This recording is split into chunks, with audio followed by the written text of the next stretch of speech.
Hey there, start to the morning. Welcome to day 286 of our Be a Better You annual challenge. Today we are going to breathe for physical health and well-being. Now here's what I like about this topic. We all already know how to do it, right? We've been breathing our entire life since out of the womb, boom, we could breathe. Now, breath work, I think it's something that's really underrated in terms of the power it has in order to help us create what it is that we want in our life, in order for us to show up the way we want to show up. And all of that impacts our physical health and well-being. Why? Because we need to breathe to exchange oxygen, to get oxygen to our cells so they can do the thing that they do for all the different types of cells in our body, right? It gives us clearer thinking.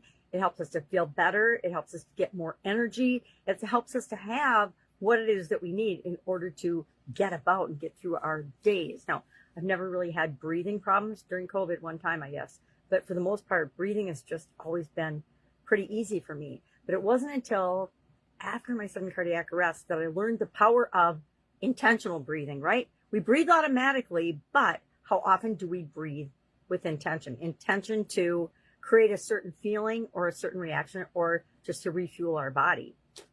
So I'm going to share, I've got 4 different breathing techniques. There are literally thousands of them. A lot of gurus have their own, this is the way to breathe in order to calm down, relax, get whatever it is that they're promoting or whatever their thing is, right? We all have our own things that we like and that work for us. These are just some that have worked for me.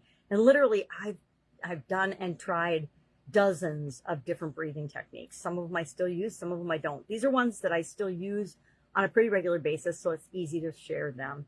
And obviously they work for me. If none of them work for you, just find something else that works for you. There's a ton of information on the internet, and there's lots of breathing experts. I am not one, but I do know that it's one of those tools I have in my toolbox to help me to change my state, change the way I feel, change the reaction I'm having, change my level of energy, etc.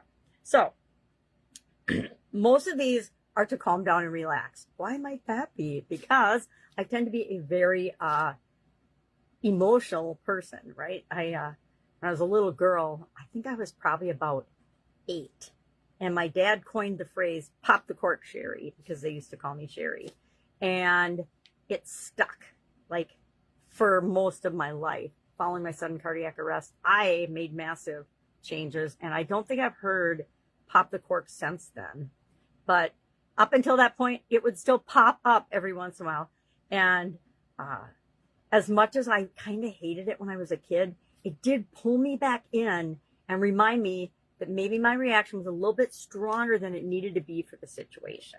So, breath work, most of mine are about relaxing and calming. So the first one I'll share is the 5-2-11, where you inhale for a count of 5, hold it for a count of 2, and then exhale slowly through your mouth for a count of 11. So breathe in. Most of these you breathe in through your nose and out through your mouth. When I'm meditating, I know the instructions are to breathe in through my nose and out through my mouth, but sometimes I breathe in from my nose and out through my nose because that's more relaxing to me. But the point is to get the relaxation as you're exhaling.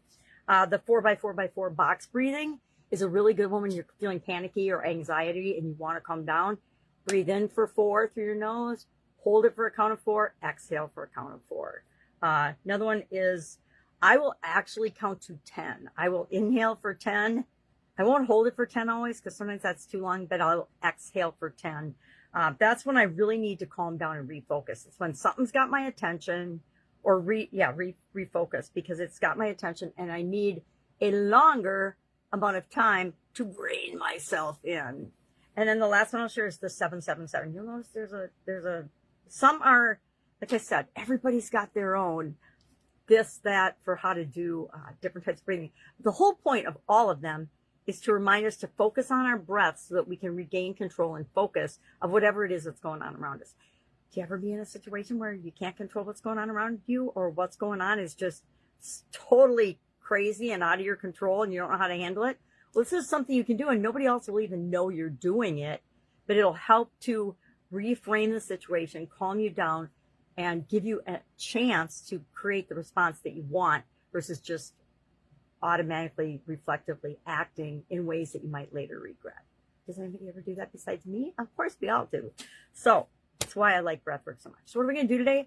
I would say practice one or two of these, or look up other people's breath work exercises and try one of those on for size. But find at least one breath exercise or they call it breath work activity that you will adopt for yourself today, because we all need to breathe, right? We breathe every day. And if you catch yourself shallow breathing, like breathing in your chest and not all the way in your stomach, that's also the point of these exercises. It is to get you really breathing all the way down to the bottom of your belly, holding it and then letting it go. And like I said, I love these because you can calm down and you can do this anywhere and nobody's going to even know you're doing it because everybody's already breathing. All right. Any questions about this? Any comments? Share them in the comments below. Otherwise, go out, make it an amazing, physically healthy day. And I will, of course, be with you tomorrow.